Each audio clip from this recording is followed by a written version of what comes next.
Hello students, this is Ajitpal Singh from Apollo academy Sangrur. ਹੁਣ तक बेटा ਆਪਾਂ एक्टिव ट्रांसपोर्ट ਤੇ ਪਲਾਜ਼ਮਾ ਮੈਂਬਰੇਨ ਵਿੱਚੋਂ ट्रांसपोर्टेशन ਕਿਵੇਂ ਹੁੰਦੀ ਆ ਮਟੀਰੀਅਲਸ ਦੀ ਉਹਦੀ ਗੱਲ ਕੀਤੀ ਆ। ਆਪਾਂ ਪਲਾਜ਼ਮਾ ਮੈਂਬਰੇਨ ਦਾ ਕੱਲ ਸਟਰਕਚਰ ਪੜਿਆ ਸੀਗਾ, ਉਹਦੇ ਵਿੱਚ ਆਪਾਂ ਦੇਖਿਆ ਸੀ ਮੋਜ਼ੈਕ ਲਾਈਕ ਸਟਰਕਚਰ ਆ, ਜਿਹਨੂੰ ਆਪਾਂ ਕੀ ਕਹਿੰਦੇ ਆ ਫਲੂਇਡ ਮੋਜ਼ੈਕ ਸਟਰਕਚਰ ਕਹਿੰਦੇ ਆ। ਉਹਦੇ ਵਿੱਚ ਪ੍ਰੋਟੀਨਸ ਹੁੰਦੇ ਨੇ ਜਿਹੜੇ ਆਪਣੇ ਕੋਲ ਸਿਲੈਕਟਿਵਲੀ ਪਰਮੀਏਬਲ ਹੁੰਦੇ ਨੇ ਤੇ ਪਲਸ ਸਾਰੀ ਜਿਹੜੀ ਪਲਾਜ਼ਮਾ ਮੈਂਬਰੇਨ ਹੁੰਦੀ ਆ ਉਹ ਸੈਮੀ ਪਰਮੀਏਬਲ ਹੁੰਦੀ ਆ।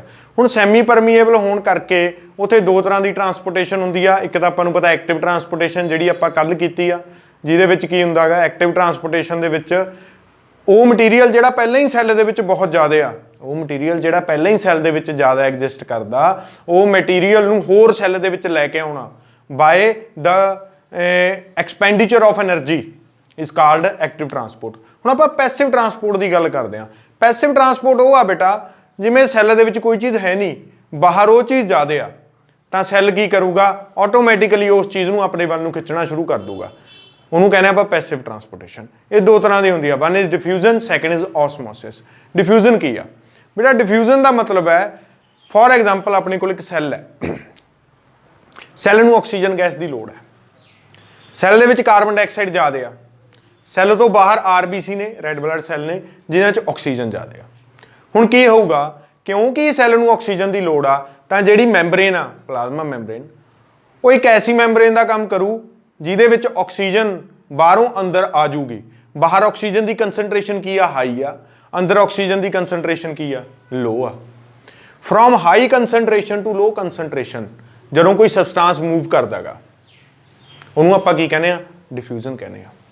ਇੱਕ ਸਬਸਟੈਂਸ ਦਾ ਦੂਜੇ ਸਬਸਟੈਂਸ ਦੇ ਵਿੱਚ ਮਿਕਸ ਹੋ ਜਾਣਾ from its higher concentration to its lower concentration is called diffusion due to the kinetic energy of particle, due to the kinetic energy of particle। ਇਹ ਸਾਰੀਆਂ ਚੀਜ਼ਾਂ ਸੈੱਲ 'ਚ ਹੁੰਦੀਆਂ ਨੇ। ਸੈੱਲ ਦੇ ਵਿੱਚ ਕਾਰਬਨ ਡਾਈਆਕਸਾਈਡ ਜ਼ਿਆਦਾ ਹੁੰਦੀ ਆ, ਰੈੱਡ ਬਲੱਡ ਸੈੱਲ ਦੇ ਵਿੱਚ ਆਕਸੀਜਨ ਜ਼ਿਆਦਾ ਹੁੰਦੀ ਆ, ਵਿਚਾਲੇ ਇੱਕ ਮੈਂਬਰੇਨ ਹੁੰਦੀ ਆ ਪਲਾਜ਼ਮਾ ਮੈਂਬਰੇਨ। ਪਲਾਜ਼ਮਾ ਮੈਂਬਰੇਨ ਦੇ ਵਿੱਚ ਆਕਸੀਜਨ ਐਂਟਰ ਕਰ ਜਾਂਦੀ ਆ ਕਿਉਂਕਿ ਬਾਹਰ ਆਕਸੀਜਨ ਦੀ ਕੰਸਨਟ੍ਰੇਸ਼ਨ ਜ਼ਿਆਦਾ ਆ, ਸੈੱਲ ਦੇ ਵਿੱਚ ਆਕਸੀਜਨ ਦੀ ਕੰਸਨਟ੍ਰੇਸ਼ਨ ਘੱਟ ਹੈ। From high concentration to low concentration oxygen ਦਾ ਮੂਵ ਕਰਨਾ ਡਿਫਿਊਜ਼ਨ ਦਾ ਐਗਜ਼ਾਮਪਲ ਹੈ।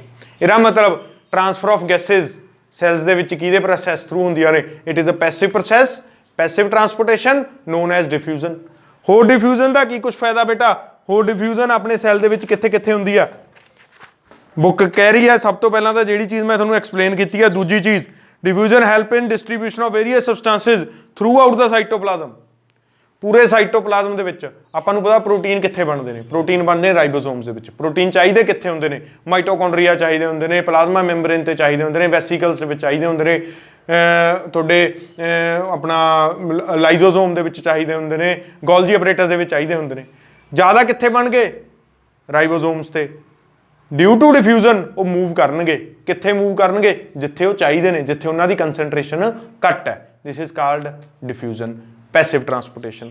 ਹੋਰ ਸੈਕੰਡ ਥਿੰਗ ਉਹ ਲਿਖ ਰਿਹਾ, it helps in exchange of respiratory gases oxygen and carbon dioxide between the body cells and their environment. ਇਹ ਆਪਾਂ ਡਿਸਕਸ ਕਰ ਹੀ ਚੁੱਕੇ ਹਾਂ। ਨੰਬਰ 3 ਉਹ ਕੀ ਕਹਿ ਰਿਹਾ, various material such as gases liquid and solid dissolve in medium air or liquid by diffusion. ਹਾਂਜੀ, ਕਹਿੰਦਾ ਸੋਲਿਡ, ਲਿਕੁਇਡ ਤੇ ਗੈਸਿਸ ਕਿਸੇ ਮੀਡੀਅਮ 'ਚ ਡਿਜ਼ੋਲਵ ਹੁੰਦੀਆਂ ਨੇ, ਉਹ ਵੀ ਡਿਫਿਊਜ਼ਨ ਨਾਲ ਹੁੰਦੀਆਂ ਨੇ। ਫੋਰ ਐਗਜ਼ਾਮਪਲ ਮੈਂ ਇੱਕ ਪਾਣੀ ਦਾ ਭਰਿਆ ਜੱਗ ਲੈ ਲਿਆ ਬੇਟਾ, ਉਹਦੇ ਵਿੱਚ ਮੈਂ ਨਮਕ ਪਾਤਾ, ਨਮਕ ਉਹ 'ਚ ਡਿਜ਼ੋਲਵ ਹੋ ਜਾਊਗਾ। ਉਹ ਡਿਜ਼ੋਲਵ ਕਿਉਂ ਹੋਊ? ਕਿਉਂਕਿ ਨਮਕ ਦੇ ਜਿਹੜੇ ਪਾਰਟੀਕਲ ਨੇ ਉਹ ਰੈਂਡਮ ਮੂਵਮੈਂਟ ਦੇਣਾ ਸ਼ੁਰੂ ਕਰ ਦੇਣਗੇ from their high concentration to all the environment to their low concentration. ਠੀਕ ਹੈ, ਦਿਸ ਇਜ਼ ਕਾਲਡ ਡਿਫਿਊਜ਼ਨ। ਹੋਰ ਡਿਫਿਊਜ਼ਨ ਦੀ ਐਗਜ਼ਾਮਪਲ ਕੀ ਸੀ? ਠੀਕ ਹੈ, ਫੋਰ ਐਗਜ਼ਾਮਪਲ ਆਪਾਂ ਇੱਕ ਕਲਰਡ ਉਹ ਲੈ ਲਿਆ, ਕੋਈ ਕਲਰ ਕ੍ਰਿਸਟਲ ਲੈ ਲਿਆ, ਉਹ ਕਲਰਡ ਕ੍ਰਿਸਟਲ ਆਪਾਂ ਪਾਣੀ 'ਚ ਪਾਇਆ, ਫਿਰ ਉਹਨੂੰ ਘੋਲਣਾ ਸ਼ੁਰੂ ਕਰਤਾ, ਸਾਰਾ ਪਾਣੀ ਕਲਰਡ ਹੋ ਜਾਊਗਾ ਡਿਊ ਟੂ ਡਿਫਿਊਜ਼ਨ। ਕਿਉਂਕਿ ਪਹਿਲਾਂ ਤਾਂ ਕ੍ਰਿਸਟਲ ਦੇ ਵਿੱਚ ਹੀ ਸਾਰੇ ਪਾਰਟੀਕਲ ਮੌਜੂਦ ਸੀਗੇ, ਪਰ ਜਦੋਂ ਆਪਾਂ ਉਹਨੂੰ ਘੋਲਿਆ, ਰੈਂਡਮ ਮੋਸ਼ਨ ਕਰਵਾਈ ਪਾਰਟੀਕਲਸ ਦੀ, ਤਾਂ ਉਹ ਪੂਰੇ ਪਾਣੀ ਦੇ ਵਿੱਚ ਘੁਲ ਗਿਆ, ਡਿਫਿਊਜ਼ਨ। ਠੀਕ ਹੈ ਬੇਟਾ। ਨੈਕਸਟ ਕੀ ਹੈ? ਨੈਕਸਟ ਉਹ ਕਹਿੰਦਾ flowers of plants spread aroma throughout diffusion. ਹਾਂਜੀ, ਇਨਸੈਂਸ ਸਟਿਕ ਫਲਾਵਰਸ। ਹੁਣ ਐਰੋਮਾ ਕੀ ਹੁੰਦਾ? ਸਮੈਲ ਹੁੰਦੀ ਆ, ਸੋਹਣੀ ਸਮੈਲ। ਫਲਾਵਰ ਦਾ ਐਰੋਮਾ ਇੱਕ ਜਗ੍ਹਾ ਤੋਂ ਦੂਜੀ ਜਗ੍ਹਾ ਤੱਕ ਕਿਵੇਂ ਪਹੁੰਚਦਾ? ਡਿਫਿਊਜ਼ਨ ਪ੍ਰੋਸੈਸ ਨਾਲ ਪਹੁੰਚਦਾ। ਫੋਰ ਐਗਜ਼ਾਮਪਲ ਆਪਾਂ ਜਿਹੜੀ ਗੱਲ ਕਰਦੇ ਹਾਂ, ਏਅਰ ਵਿਕ ਦੀ ਗੱਲ ਸੁਣੀ ਹੋ ਤੁਸੀਂ, ਹੈ ਨਾ, ਜਿਵੇਂ ਆਪਾਂ ਵਾਸ਼ਰੂਮ ਦੇ ਵਿੱਚ ਉਹ ਲਾ ਦਿੰਦੇ ਆ ਜਿਹੜੇ ਇਨਸੈਂਸ ਉਹ ਕਰਨ ਵਾਲੇ ਹੁੰਦੇ ਨੇ, ਉਹ ਜੈਲੀ, ਉਹ ਇੱਕ ਸੋਲਿਡ ਥਿੰਗ ਟਾਈਪ ਹੁੰਦੀ ਆ, ਇੱਕ ਪੱਥਰ ਜਿਹਾ ਹੁੰਦਾ ਬਟ ਉਹ ਹੌਲੀ ਹੌਲੀ ਖੁਰਦਾ ਰਹਿੰਦਾ ਗਾ, ਠੀਕ ਹੈ, ਉਹ ਸਬਲੀਮੇਟ ਹੁੰਦਾ ਰਹਿੰਦਾ। ਆਪਾਂ ਸਬਲੀਮੇਸ਼ਨ ਪ੍ਰੋਸੈਸ ਪੜ੍ਹੀ ਆ, ਜਿਵੇਂ ਨੈਪਥਾਲਿਨ ਬਾਲਸ ਨੇ ਸਬਲੀਮੇਟ ਹੁੰਦੀਆਂ ਨੇ, ਉਵੇਂ ਉਹ ਚੀਜ਼ ਹੁੰਦੀ ਆ। ਜਿਵੇਂ ਆਪਾਂ ਕਹਿ ਦਈਏ ਵਾਸ਼ਰੂਮ ਦੇ ਵਿੱਚ ਵਾਸ਼ਰੂਮ ਨੂੰ ਸਮੈਲ ਤੋਂ ਰਿਡ ਕਰਨ ਲਈ ਆਪਾਂ ਉਹ ਚੀਜ਼ ਲਾਉਂਦੇ ਆ, ਠੀਕ ਹੈ, ਤਾਂ ਉਹਦੇ ਵਿੱਚ ਕੀ ਆ, ਉਹ ਹੌਲੀ ਹੌਲੀ ਖੁਰੀ ਜਾਂਦੀਆਂ ਨੇ, ਉਹ ਡਿਫਿਊਜ਼ਨ ਪ੍ਰੋਸੈਸ ਆ। ਉਹ ਜਿਹੜੀ ਟਿੱਕੀ ਹੈ, ਉਹ ਜਿਹੜਾ ਬ੍ਰਿਕ ਹੈ, ਉਹਦੇ ਵਿੱਚ ਪਹਿਲਾਂ ਉਹ ਪਾਰਟੀਕਲ ਜ਼ਿਆਦਾ ਨੇ ਬਟ এনवायरमेंट ਦੇ ਉਹ ਪਾਰਟੀਕਲ ਬਹੁਤ ਘੱਟ ਨੇਗੇ, ਤਾਂ ਉੱਥੋਂ ਕੀ ਹੁੰਦੀ ਆ, ਸਬਲੀਮੇਸ਼ਨ ਹੋਣੀ ਸ਼ੁਰੂ ਹੋ ਜਾਂਦੀ ਆ। ਸਬਲੀਮੇਸ਼ਨ ਦੇ ਨਾਲ ਉਹ ਪਾਰਟੀਕਲ এনवायरमेंट ਦੇ ਵਿੱਚ ਫੈਲਣ ਲੱਗ ਜਾਂਦੇ ਨੇ due to their random motion. This is called diffusion. ਤਾਂ ਸੈੱਲ ਦੇ ਵਿੱਚ ਡਿਫਿਊਜ਼ਨ ਗੈਸਿਸ ਦਾ ਐਕਸਚੇਂਜ ਕਰਾਉਂਦਾ। ਨਾਰਮਲ ਲਾਈਫ ਦੇ ਵਿੱਚ ਡਿਫਿਊਜ਼ਨ ਕਾਫੀ ਕੁਝ ਕਰਵਾਉਂਦਾ। ਇਨਸੈਂਸ ਸਟਿਕ ਦੀ ਸਮੈਲ ਇਸ ਕੋਨੇ ਤੋਂ ਉਸ ਕੋਨੇ ਤੱਕ ਜਾਂਦੀ ਆ ਡਿਊ ਟੂ ਡਿਫਿਊਜ਼ਨ, ਠੀਕ ਹੈ। ਤਾਂ ਇਹ ਪੈਸਿਵ ਟਰਾਂਸਪੋਰਟਰ, ਇਹਦੇ ਵਿੱਚ ਕੋਈ એનર્ਜੀ ਯੂਜ਼ ਨਹੀਂ ਹੁੰਦੀ ਇਨ ਸੈੱਲ ਦੇ ਵਿੱਚ ਕੋਈ ATP ਮੋਲੀਕੂਲ ਯੂਜ਼ ਨਹੀਂ ਹੁੰਦਾ ਇਹ ਪ੍ਰੋਸੈਸ ਕਰਨ ਲਈ। ਸੈਕੰਡ, ਇਹਦਾ ਡੈਫੀਨੇਸ਼ਨ ਦੇਖੋ ਕੀ ਹੈ। It is the process by which, ਮੈਂ ਅੰਡਰਲਾਈਨ ਕਰੂੰ ਚੀਜ਼ਾਂ ਉਹ ਇੰਪੋਰਟੈਂਟ ਨੇ। It is the process by which a substance uniformly spread into another substance. Uniformly spread ਹੋ ਜਾਂਦਾ ਇੱਕ ਸਬਸਟੈਂਸ ਤੋਂ ਦੂਜੇ ਵਿੱਚ by movement of particles from a region of higher concentration to lower concentration due to kinetic energy of particle. It is called diffusion. For example, salt crystal है, वो काफी ज़्यादा पार्टिकल होंगे, उन्होंने आप पानी च सिटता, आफ्टर डिफ्यूजन वो सारा पानी दे विच फैल जूगा। इत्थे पहला कंसनट्रेशन साल्ट दी ज़्यादा सी, हुण कंसनट्रेशन साल्ट दी यूनीफॉर्म होगी, कंसनट्रेशन साल्ट दी यूनीफॉर्म होगी। इत्थे लो कंसनट्रेशन सी, इत्थे हाई कंसनट्रेशन सी, डिफ्यूजन हो गया from low to high concentration, from high to low concentration चला गया, कंसनट्रेशन कॉन्स्टेंट हो गई, सारे पानी दे विच डिफ्यूज हो गया, हो यूनीफॉर्म कंसनट्रेशन हो गई, ठीक है बेटा। ये सी अपना diffusion process. Second process is osmosis. ये देखो ये डिफ्यूजन ही हुंदी आ, पर इहदे विच इक चक्कर है, सोल्यूशन च हुंदी आ। ਇਹ 'ਚ ਤਾਂ ਦੇਖੋ ਇੱਕ ਚੀਜ਼ ਸੋਲਿਡ ਹੈ, ਇੱਕ ਚੀਜ਼ ਲਿਕੁਇਡ ਹੈ ਨਾ, ਇਹਦੇ ਵਿੱਚ ਦੋਨੀ ਚੀਜ਼ਾਂ ਲਿਕੁਇਡ ਹੋਣਗੀਆਂ। ਜਿਹੜੀ ਚੀਜ਼ ਅੰਦਰ ਜਾਣਾ ਚਾਹੁੰਦੀ ਆ ਉਹ ਵੀ ਲਿਕੁਇਡ ਹੈ, ਜਿਹੜੀ ਚੀਜ਼ ਅੰਦਰ ਲੈਣਾ ਚਾਹੁੰਦੀ ਆ ਉਹ ਵੀ ਲਿਕੁਇਡ ਹੈ, ਠੀਕ ਹੈ ਜੀ। ਵਿਚਕਾਰ ਇੱਕ ਸੈਮੀ ਪਰਮੀਏਬਲ ਮੈਂਬਰੇਨ ਆ, ਵਿਚਕਾਰ ਇੱਕ ਮੈਂਬਰੇਨ ਆ। ਇਹ ਮੈਂ ਤੁਹਾਨੂੰ ਇੱਧਰ ਐਕਸਪਲੇਨ ਕਰਦਾ, ਧਿਆਨ ਨਾਲ ਦੇਖਿਓ। ਆਪਾਂ ਆਸਮੋਸਿਸ ਨੂੰ ਪ੍ਰੈਕਟੀਕਲੀ ਦੇਖ ਰਹੇ ਹਾਂ। ਕੀ ਆ ਬੇਟਾ ਆਸਮੋਸਿਸ? ਇਹ एक्सपेरीमेंट किया गया,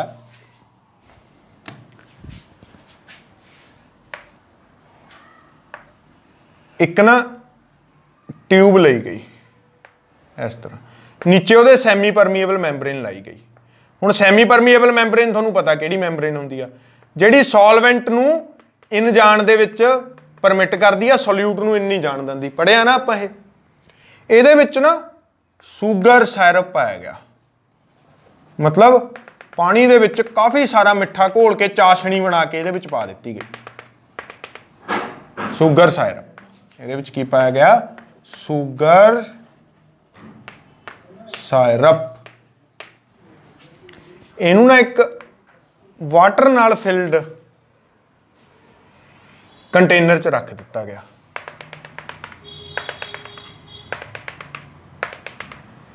वाटर नाल फिल्ड सी कंटेनर। की होया? थोड़े जे टाइम बाद पुत्त इस दा लैवल अप हो गया। जिहड़ा मेरे कोल ये शुगर साइरप सी ना, शुगर साइरप दा लैवल अप हो गया, इत्थे तक पहुंच गया लैवल। ये कहंदे भी ये की चक्कर, पहला लैवल घट सीगा, हुण लैवल अप हो गया। बाहर कल्ला वाटर है, बाहर कल्ला की आ? वाटर। ਇਹਦਾ मतलब की होया? वाटर किते ना किते सैमी परमीएबल मैंबरेन दे विचों अंदर चला गया। वाटर किते ना किते सैमी परमीएबल मैंबरेन चों अंदर चला गया।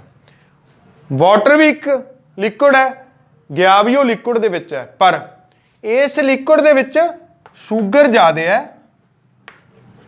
शुगर की है? ज़्यादा की बेटा।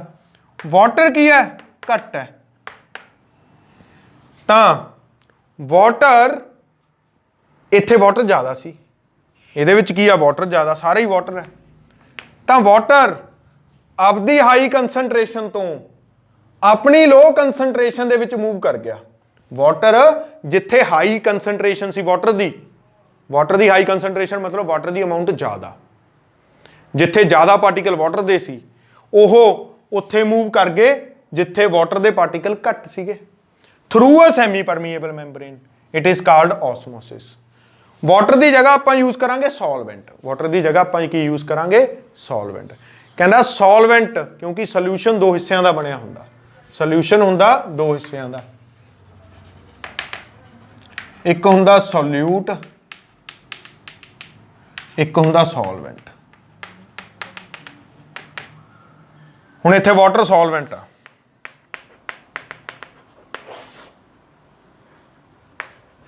तो ऑस्मोसिस की है, मूवमेंट ऑफ सॉल्वेंट। ध्यान रखियो किसी भी पार्टिकल की मूवमेंट नहीं हैगी, ये सॉल्वेंट की movement, movement of solvent from higher concentration to lower concentration, ये चीज सेम आ डिफ्यूजन नाल, from higher concentration to low concentration through a semi permeable membrane, it is called diffusion, it is called diffusion. ठीक है जी। हुण जे मैं एक चीज होर करदा, जे मैं की करां इहदे विच ही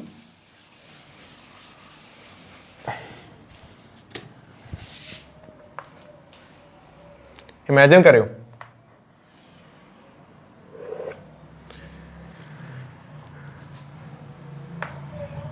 जिहड़ा ये कंटेनर सी इत्थे सैमी परमीएबल मैंबरेन सी, इहनूं मैं पूरा भरदा पुत वाटर नाल, इह च की पा दा वाटर पा दा पूरा वाटर नाल, ते इहदे जिहदे विच पिया ओह होवे शुगर सायरप, ओह होवे शुगर सायरप, मतलब हुण ये शुगर सायरप है ते जिहड़ा ये आ वाटर है, ये वाटर है। हुण की होऊगा, हुण जिहड़ा इहदे विच वाटर है सॉल्वेंट ज़्यादा आ, इत्थे शुगर ज़्यादा आ, शुगर सायरप का मतलब चाशनी, चाशनी का मतलब जिस शुगर ज़्यादा होवे पानी घट होवे, ठीक है, काफ़ी ज़्यादा थिक, जिवें आपां गुलाब जामुन नाल खाने वो चाशनी हुंदी है ना, ठीक है, उस तरह की चीज़। हुण की होऊगा, ये वाटर इधर नूं मूव कर चुका क्योंकि शुगर सायरप दे विच वाटर घट आ, इत्थे वाटर ज़्यादा, इहदा लैवल डाउन हो जाऊगा, इहदा लैवल डाउन हो जाऊगा, इहदा लैवल थोड़ा जा अप चला जाऊगा, थोड़ा जा अप चला जाऊगा, जिन्ना इहदा लैवल डाउन होऊगा उन्ना इहदा लैवल अप चला जाऊगा। ये भी क्यों होया? ऑस्मोसिस करके। हुण ऑस्मोसिस की होगी, हुण ऑस्मोसिस दे विच किसी एक कंटेनर चों चीज़ बाहर नूं आ गई, वो तां आ गई क्योंकि कंटेनर च सॉल्वेंट ज़्यादा सी, इस दे विच सॉल्वेंट घट सीगा, तां movement of solvent from higher concentration to lower concentration through a semi permeable membrane is called osmosis. ये ध्यान रखियो, डिफ्यूजन दे विच कोई भी सबसटांस एक दूजे च मिक्स हो सकते हैं, ऑस्मोसिस दे विच कल्ला सॉल्वेंट मूव करदा गा, सॉल्यूट नहीं मूव करता। ध्यान रखियो पुत, मैं बार बार कह रहा इत्थे बहुत कन्फ्यूजन होंदी है। सॉल्वेंट मूव करता जिहड़ा ज़्यादा मात्रा च हुंदा, सॉल्यूट नहीं मूव करता जिहड़ा घट मात्रा च हुंदा।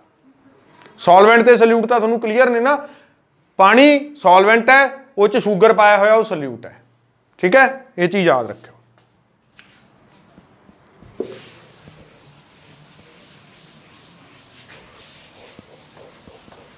ये भी पैसिव ट्रांसपोर्टेशन है। According to osmosis, according to osmosis,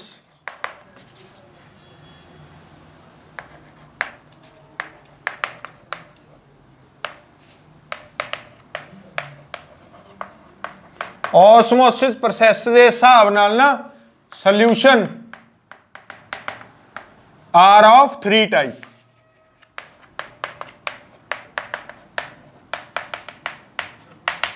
पहला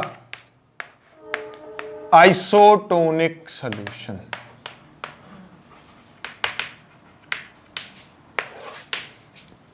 ठीक है जी। आइसोटोनिक सोल्यूशन का मतलब की है? आइसोटोनिक सोल्यूशन का मतलब आ पुत्त जिहदी कंसनट्रेशन साइटोपलाज्म की कंसनट्रेशन के बराबर होवे। सैल का साइटोपलाज्म हुंदा ना, वो लिक्विड हुंदा। इहो जिहा सोल्यूशन जिहदी कंसनट्रेशन साइटोपलाज्म की कंसनट्रेशन के बराबर होवे उहनूं आपां आइसोटोनिक सोल्यूशन कहते हैं। ठीक है, कीता की गया, आरबीसी ले गए, रैड ब्लड सैल। ठीक है जी, थोनू पता हो साइटोपलाज्म जिन्नी कंसनट्रेशन साइटोपलाज्म की सी, मतलब जिन्ना सॉल्वेंट सी वो च प्लस जिन्ना सल्यूट सी वो च, वो सेम सॉल्वेंट ते सल्यूट आपां जिहड़ा सोल्यूशन आपां बनाया उहदा करता, मतलब कंसनट्रेशन सेम करती। सेम सॉल्वेंट ते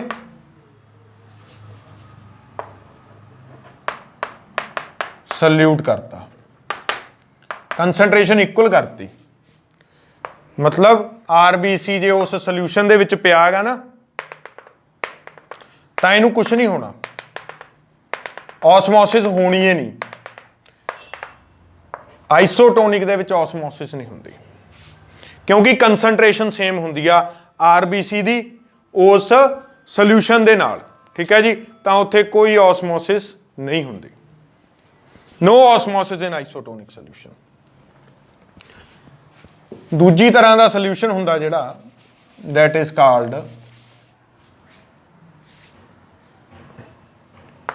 हाइपो, सॉरी वाइट नाल लिखते, हाइपोटोनिक सोल्यूशन। हाइपोटोनिक क्या हुंदा पता? हाइपोटोनिक सोल्यूशन का मतलब की है जिहदे विच की होवे, सॉल्वेंट ज्यादा होवे सल्यूट घट होवे। सॉल्वेंट की होवे ज्यादा, सल्यूट की होवे घट। फॉर एग्जाम्पल मैं आरबीसी लिया, इहदे साइटोप्लाज्म की मैनू कंसनट्रेशन पता ही सीगी। ठीक है, पर जेड़ा मैं सोल्यूशन यूज किया जिहदे विच मैं इहनूं रखिया, जेड़े सोल्यूशन दे विच मैं इहनूं रखिया,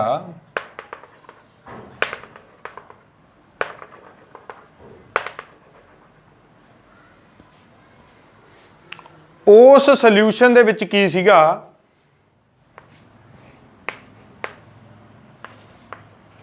सॉल्वेंट मतलब water was more than cytoplasm of RBC.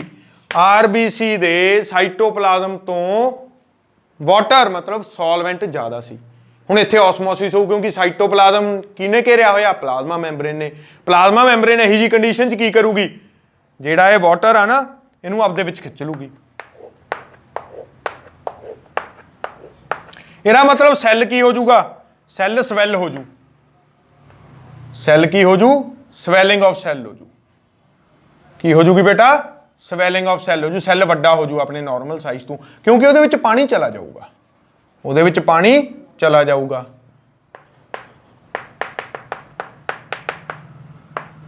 स्वैलिंग of cell.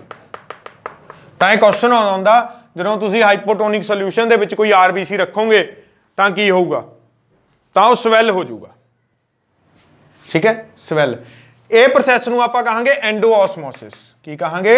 Endo osmosis. Endo मतलब अंदर नूं, ऑसमोसिस मतलब ऑसमोसिस हो रही है। प्लाज्मा मैंबरेन बाहरों पानी अंदर नूं खिच लूगी। ठीक है, तो रेड ब्लड सैल स्वैल हो जाऊगा। कई बार फट भी जाऊगा, कई बार फट भी जाता होगा। ठीक है, तो यह की च होऊगा? ये हाइपोटोनिक च होऊगा। एक होऊगा हाइपरटोनिक सोल्यूशन। तीजा टाइप ऑफ सोल्यूशन की होऊगा? हाइपरटोनिक।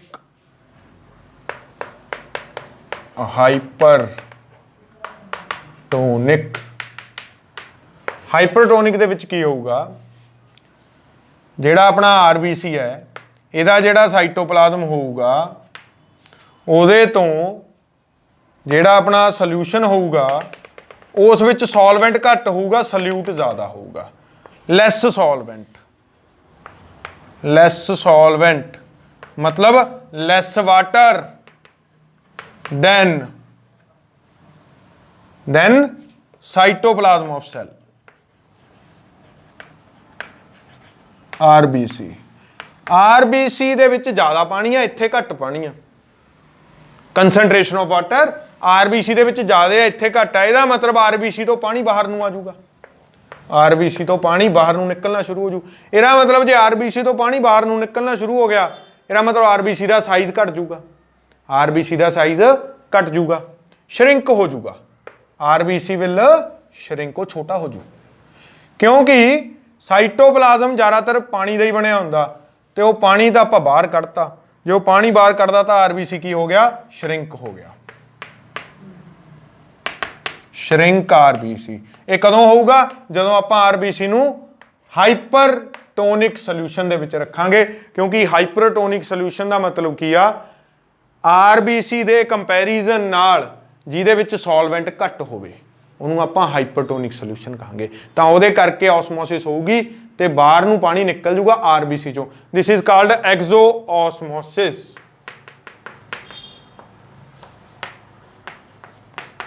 ਐਗਜ਼ੋ ਦਾ ਮਤਲਬ ਹੁੰਦਾ ਬਾਹਰ ਨੂੰ, ਆਸਮੋਸਿਸ ਦਾ ਮਤਲਬ ਆਸਮੋਸਿਸ। ਦਿਸ ਇਜ਼ ਕਾਲਡ ਐਗਜ਼ੋਆਸਮੋਸਿਸ। ਐਗਜ਼ੋਆਸਮੋਸਿਸ ਕਦੋਂ ਹੋਊਗੀ? ਜਦੋਂ ਸੋਲਿਊਸ਼ਨ ਹਾਈਪਰਟੋਨਿਕ ਹੋਊਗਾ, ਤੇ ਜਦੋਂ ਸੋਲਿਊਸ਼ਨ ਹਾਈਪਰਟੋਨਿਕ ਹੋਊਗਾ ਉਦੋਂ ਸੈੱਲ ਸ਼ਰਿੰਕ ਹੋ ਜਾਊਗਾ, ਉਦੋਂ ਸੈੱਲ ਸ਼ਰਿੰਕ ਹੋ ਜਾਊਗਾ।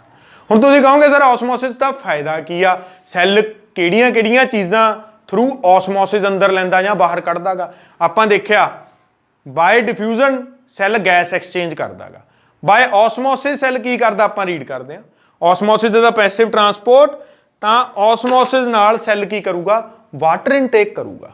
ਆਪਣੇ ਖੂਨ 'ਚ ਪਾਣੀ ਹੁੰਦਾ, ਆਪਣੇ ਖੂਨ 'ਚ ਜਿਹੜਾ ਪਾਣੀ ਆ ਤੇ ਆਪਣੇ ਸੈੱਲ ਨੂੰ ਵੀ ਵਾਟਰ ਦੀ ਲੋੜ ਆ, ਕਿਉਂਕਿ ਉਹ 70% ਤੱਕ ਤਾਂ ਪਾਣੀ ਦਾ ਹੀ ਬਣਿਆ ਹੋਇਆ ਸਾਰਾ ਸਾਈਟੋਪਲਾਜ਼ਮ। ਸਾਈਟੋਪਲਾਜ਼ਮ 'ਚ ਜਦੋਂ ਪਾਣੀ ਘਟੂਗਾ ਤਾਂ ਬਾਏ ਆਸਮੋਸਿਸ ਸੈੱਲ ਕੀ ਕਰੂ? ਬਲੱਡ ਤੋਂ ਪਾਣੀ ਇਨਟੇਕ ਕਰ ਲੂਗਾ ਬਾਏ ਆਸਮੋਸਿਸ। ਹੁਣ ਆਪਾਂ ਹੋਰ ਚੀਜ਼ਾਂ ਪੜ੍ਹਦੇ ਹਾਂ, ਆਸਮੋਸਿਸ ਕੀ ਕੁਛ ਕਰਾਊਗਾ ਸੈੱਲ ਦੇ ਵਿੱਚ। ਸਿਗਨੀਫਿਕੈਂਸ ਆਫ ਆਸਮੋਸਿਸ ਕਰਾਂਗੇ ਆਪਾਂ। Fresh water or unicellular organism continuously gain water in their bodies due to osmosis. ਜਿਵੇਂ ਅਮੀਬਾ ਨੇ ਜੇ ਜਿਉਂਦਾ ਰਹਿਣਾ ਤਾਂ ਉਹ 'ਚ ਪਾਣੀ ਹੋਣਾ ਚਾਹੀਦਾਗਾ, ਠੀਕ ਹੈ, ਉਹਨੂੰ ਹਾਈਡਰੇਸ਼ਨ ਚਾਹੀਦੀ ਆ। ਆਪਾਂ ਨੂੰ ਵੀ ਜਿਉਂਦੇ ਰਹਿਣ ਲਈ ਹਾਈਡਰੇਸ਼ਨ ਚਾਹੀਦੀ, ਆਪਣਾ ਸੈੱਲ ਹਾਈਡਰੇਟ ਹੋਣੇ ਚਾਹੀਦੇ ਨੇ। ਉਹ ਕਿਹੜੇ ਪ੍ਰੋਸੈਸ ਨਾਲ ਹੋਣਗੇ? ਆਸਮੋਸਿਸ ਨਾਲ ਹੋਣਗੇ। Most plant cell have tendency to gain water due to osmosis, ਠੀਕ ਹੈ। ਰੂਟ ਸੈਲਸ ਨੇ ਪਾਣੀ ਇਨਟੇਕ ਕਰਨਾਗਾ। ਹੁਣ ਕੋਈ ਸਟਰਾ ਤਾਂ ਲੱਗਿਆ ਨਹੀਂ ਹੁੰਦਾ ਰੂਟਸ ਦੇ ਵਿੱਚ, ਆਸਮੋਸਿਸ ਹੁੰਦੀ ਆ ਉੱਥੇ। ਪਾਣੀ ਮਿੱਟੀ ਦੇ ਵਿੱਚ ਜ਼ਿਆਦਾ ਹੁੰਦਾ, ਰੂਟਸ ਦੇ ਵਿੱਚ ਘੱਟ ਹੁੰਦਾ। ਰੂਟ ਦੇ ਸੈੱਲ 'ਚ ਪਾਣੀ ਦੀ ਕੰਸੈਂਟਰੇਸ਼ਨ ਘੱਟ ਹੁੰਦੀ ਆ, ਮਿੱਟੀ ਦੇ ਵਿੱਚ ਜ਼ਿਆਦਾ ਹੁੰਦੀ ਆ। ਤਾਂ ਕੀ ਹੋਊਗਾ ਉੱਥੇ? ਆਸਮੋਸਿਸ ਹੋਊ। ਥਰੂ ਪਲਾਜ਼ਮਾ ਮੈਂਬਰੇਨ ਪਾਣੀ ਕਿੱਧਰ ਨੂੰ ਆਊਗਾ? ਅੰਦਰ ਨੂੰ ਆਊਗਾ। ਪਾਣੀ ਅੰਦਰ ਨੂੰ ਆਊ, ਸੈੱਲ ਦੇ ਵਿੱਚ ਆਊਗਾ, ਠੀਕ ਹੈ ਜੀ। Next, certain movements occur due to loss or gain of water. Plant movement ਕਈ ਇਹੋ ਹੁੰਦੀਆਂ ਨੇ ਜਿਹੜੀਆਂ ਗੇਨ ਤੇ ਲਾਸ ਆਫ ਵਾਟਰ ਨਾਲ ਹੁੰਦੀਆਂ ਨੇ। ਇਹ ਆਪਾਂ ਪੜਾਂਗੇ 10th ਕਲਾਸ ਦੇ ਵਿੱਚ, ਠੀਕ ਹੈ। ਜਦੋਂ ਆਪਾਂ ਟੱਚ ਮੀ ਨੋਟ ਪੌਦਾ ਹੱਥ ਲਾਉਂਦੇ ਆ ਨਾ, ਉਹਦੇ ਪੱਤੇ ਸੁੰਗੜ ਜਾਂਦੇ ਨੇ ਆਪਸ 'ਚ, ਠੀਕ ਹੈ। ਟੱਚ ਮੀ ਨੋਟ ਇੱਕ ਇਹੋ ਜਿਹਾ ਪੌਦਾ ਹੈਗਾ ਜਿਹਨੂੰ ਪੰਜਾਬੀ 'ਚ ਆਪਾਂ ਛੂਈ ਮੂਈ ਦਾ ਫੁੱਲ ਵੀ ਕਹਿੰਦੇ ਆ, ਠੀਕ ਹੈ। ਛੂਈ ਮੂਈ ਦਾ ਪੌਦਾ, ਉਹਨੂੰ ਜਦੋਂ ਆਪਾਂ ਹੱਥ ਲਾਵਾਂਗੇ ਨਾ, ਡਿਊ ਟੂ ਐਗਜ਼ੋਆਸਮੋਸਿਸ ਉਹਦੇ ਪੱਤੇ ਇਕੱਠੇ ਹੋ ਜਾਣਗੇ, ਉਹ ਰਿਸਪੌਂਸ ਦਊਗਾ, ਠੀਕ ਹੈ। ਉਹ ਮੂਵਮੈਂਟਸ ਹੁੰਦੀਆਂ ਨੇ। Stomata present in the leaves, they open and close at different time of the day due to osmosis. Stomata ਦਾ ਖੁੱਲਣਾ ਤੇ ਬੰਦ ਹੋਣਾ ਵੀ ਕਿਹਦੇ ਕਰਕੇ ਆ? ਆਸਮੋਸਿਸ ਕਰਕੇ ਆ। ਇਹ ਕੁਐਸਚਨ ਆ ਤੁਹਾਡੇ NCERT 'ਚ। ਗੈਸੀਅਸ ਐਕਸਚੇਂਜ ਕਿਹੜੀ ਚੀਜ਼ ਕਰਕੇ ਆ? ਡਿਫਿਊਜ਼ਨ ਕਰਕੇ। ਪਲਾਂਟਸ ਦੇ ਵਿੱਚ ਮੂਵਮੈਂਟਸ ਕਿਹੜੀ ਚੀਜ਼ ਕਰਕੇ ਹੁੰਦੀਆਂ ਨੇ? ਆਸਮੋਸਿਸ ਕਰਕੇ, ਠੀਕ ਹੈ ਜੀ। ਹੋਰ ਕੀ ਆ? ਸਟੋਮੈਟਾ 'ਚ ਕੰਮ ਕਿਵੇਂ ਹੁੰਦਾ? ਆਸਮੋਸਿਸ ਕਰਕੇ। ਸਟੋਮੈਟਾ ਦੇ ਸੈਲਸ ਹੁੰਦੇ ਨੇ ਜਿਹੜੇ, ਉਹ ਪਹਿਲਾਂ ਕੀ ਹੋ ਜਾਂਦੇ ਨੇ? ਫੁੱਲੇ ਜਾਂਦੇ ਨੇ, ਠੀਕ ਹੈ, ਪਾਣੀ ਆ ਜਾਂਦਾ ਉਹਨਾਂ 'ਚ। ਫਿਰ ਉਹ ਕੀ ਕਰਦੇ ਨੇ? ਪਾਣੀ ਨੂੰ ਬਾਹਰ ਟਰਾਂਸਪੀਰੇਟ ਕਰ ਦਿੰਦੇ ਨੇ। Transpiration of water due to osmosis ਹੁੰਦੀ ਹੈ, ਠੀਕ ਹੈ ਜੀ। Next, in plant cells tissues and soft organ maintain turgidity or stretched form due to osmotic absorption of water. Turgidity ਦਾ ਮਤਲਬ ਕੀ ਹੁੰਦਾ, ਉਹਦੇ ਵਿੱਚ ਹਿਊਮਸ ਜਾਂ ਫਿਰ ਇੱਕ ਭਾਰੀਪਣ ਫਲਫੀਪਣ ਰਹਿੰਦਾ, ਪਾਣੀ ਕਰਕੇ ਹੀ ਰਹਿੰਦਾ ਗਾ। ਕੋਈ ਚੀਜ਼ ਫਲਫੀ ਕਿਉਂ ਹੁੰਦੀ ਆ, ਕਿਉਂਕਿ ਉਹ 'ਚ ਹਾਈਡਰੇਸ਼ਨ ਜ਼ਿਆਦਾ ਹੁੰਦੀ ਆ। ਠੀਕ ਹੈ, ਆਪਾਂ ਨੂੰ ਪਤਾ ਜਿਹੜੀਆਂ ਆਪਣੀਆਂ ਸਬਜ਼ੀਆਂ ਹੁੰਦੀਆਂ ਨੇ, ਸਬਜ਼ੀਆਂ ਤੇ ਜਿਹੜੇ ਵੈਜੀਟੇਬਲ ਵੈਂਡਰ ਹੁੰਦੇ ਨੇ ਉਹ ਪਾਣੀ ਮਾਰੀ ਜਾਂਦੇ ਹੁੰਦੇ ਨੇ ਲਗਾਤਾਰ। ਪਾਣੀ ਜਾਂ ਮਾਰੀ ਜਾਂਦੇ ਹੁੰਦੇ ਨੇ ਨਾ, ਉਹ ਤਾਂ ਹੀ ਮਾਰਦੇ ਨੇ ਕਿ ਉਹ ਫੁੱਲੀਆਂ ਰਹਿਣ, ਉਹ ਆਪਾਂ ਨੂੰ ਫਰੈਸ਼ ਲੱਗਣ। ਉਹ ਫਰੈਸ਼ ਕਿਉਂ ਲੱਗ ਰਹੀਆਂ, ਡਿਊ ਟੂ ਆਸਮੋਸਿਸ। ਉਹਨਾਂ 'ਚ ਪਾਣੀ ਘਟ ਗਿਆ, ਪਰ ਜੇ ਆਪਾਂ ਉਹਨਾਂ ਨੂੰ ਉੱਤੋਂ ਪਾਣੀ ਮਾਰੀ ਜਾਵਾਂਗੇ, ਮਤਲਬ ਸੋਲਵੈਂਟ ਹੈ, ਪਾਣੀ ਕੀ ਆ, ਸੋਲਵੈਂਟ, ਤਾਂ ਉਹਨਾਂ ਦੇ ਸੈੱਲਾਂ ਦੇ ਵਿੱਚ ਜਾਈ ਜਾਊਗਾ ਤੇ ਉਹਨਾਂ ਦੇ ਸੈੱਲਾਂ ਨੂੰ ਟਰਜਿਡ ਕਰ ਦੂਗਾ। ਟਰਜਿਡ ਕਰ ਦੂਗਾ ਤਾਂ ਆਪਾਂ ਨੂੰ ਫਰੈਸ਼ ਲੱਗਣਗੀਆਂ। ਤਾਂ ਇਹ ਸਾਰੀਆਂ ਚੀਜ਼ਾਂ ਆਸਮੋਸਿਸ ਕਰਕੇ ਹੀ ਪੋਸੀਬਲ ਨੇਗੀਆਂ। ਠੀਕ ਹੈ, ਮਤਲਬ ਪਲਾਂਟਸ ਦੇ ਵਿੱਚ ਐਕਸਚੇਂਜ ਆਫ ਗੈਸਿਸ ਹੁੰਦਾ ਗਾ ਡਿਊ ਟੂ, ਜਾਂ ਫਿਰ ਪਲਾਂਟਸ ਦੇ ਵਿੱਚ ਜਾਂ ਫਿਰ ਐਨੀਮਲਸ ਦੇ ਵਿੱਚ exchange of gases is due to what thing, due to diffusion. ਠੀਕ ਹੈ, and exchange of water in the cells is due to osmosis. ਜਾਂ ਫਿਰ ਕੋਈ ਵੀ ਇਹੋ ਜਿਹੀ ਲਿਕੁਇਡ ਥਿੰਗ ਜਿਹੜੀ ਸੈੱਲ ਦੇ ਵਿੱਚ ਮੂਵ ਕਰਦੀ ਆ ਐਂਡ ਵਰਕ ਐਜ਼ ਅ ਸੋਲਵੈਂਟ, ਉਹ ਕਿਹਦੇ ਕਰਕੇ ਹੋਊਗੀ, ਉਹ ਹੋਊਗੀ ਆਪਣੇ ਆਸਮੋਸਿਸ ਕਰਕੇ। ਠੀਕ ਹੈ ਬੇਟਾ, ਤਾਂ ਇੱਥੋਂ ਆਪਾਂ ਨੂੰ ਕੀ ਪਤਾ ਲੱਗਦਾ ਵੀ ਆਸਮੋਸਿਸ ਤੇ ਡਿਫਿਊਜ਼ਨ ਦੋ ਇਹੋ ਜਿਹੇ ਪ੍ਰੋਸੈਸ ਨੇ ਜਿਹੜੇ ਟਰਾਂਸਪੋਰਟੇਸ਼ਨ ਦੇ ਵਿੱਚ, ਜਿਹੜੇ ਪਲਾਜ਼ਮਾ ਮੈਂਬਰੇਨ ਦੇ ਥਰੂ ਚੀਜ਼ਾਂ ਦਾ ਆਦਾਨ ਪ੍ਰਦਾਨ ਕਰਨ ਦੇ ਵਿੱਚ ਹੈਲਪ ਕਰਦੇ ਨੇ। ਇਹਨਾਂ 'ਚ ਸਾਰੇ ਕੁਐਸਚਨ ਇੱਕ ਇੱਕ ਲਾਈਨ ਇੱਕ ਕੁਐਸਚਨ ਹੈ। ਆਈਸੋਟੋਨਿਕ ਕੀ ਹੁੰਦਾ, ਹਾਈਪੋਟੋਨਿਕ ਕੀ ਹੁੰਦਾ, ਹਾਈਪਰਟੋਨਿਕ ਕੀ ਹੁੰਦਾ, ਆਰਬੀਸੀ ਆਈਸੋਟੋਨਿਕ 'ਚ ਕੀ ਰੱਖੋਗੇ ਤਾਂ ਕੀ ਹੋ ਜੂ, ਹਾਈਪਰਟੋਨਿਕ 'ਚ ਕੀ ਰੱਖੋਗੇ ਤਾਂ ਕੀ ਹੋ ਜੂ। ਠੀਕ ਹੈ, ਆਸਮੋਸਿਸ ਕੀ ਹੁੰਦੀ ਹੈ, ਡਿਫਿਊਜ਼ਨ ਕੀ ਹੁੰਦੀ ਹੈ, ਦੋਨਾਂ 'ਚ ਫਰਕ ਕੀ ਹੁੰਦਾ, ਇਹ ਸਾਰਾ ਕੁਝ ਮੈਂ ਤੁਹਾਨੂੰ ਨੋਟਸ ਦੇ ਵਿੱਚ ਪ੍ਰੋਵਾਈਡ ਕਰ ਦੂੰਗਾ।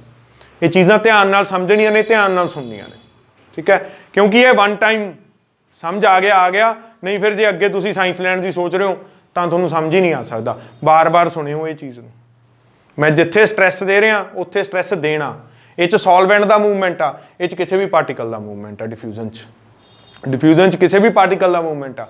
ਆਸਮੋਸਿਸ 'ਚ ਇਕੱਲੇ ਸੋਲਵੈਂਟ ਦਾ ਮੂਵਮੈਂਟ ਆ, ਫਰੋਮ ਹਾਈਅਰ ਕੰਸਨਟ੍ਰੇਸ਼ਨ ਟੂ ਲੋਅਰ ਕੰਸਨਟ੍ਰੇਸ਼ਨ। ਅੱਜ ਦੇ ਲਈ ਇੰਨਾ ਹੀ ਬੇਟਾ, ਥੈਂਕ ਯੂ।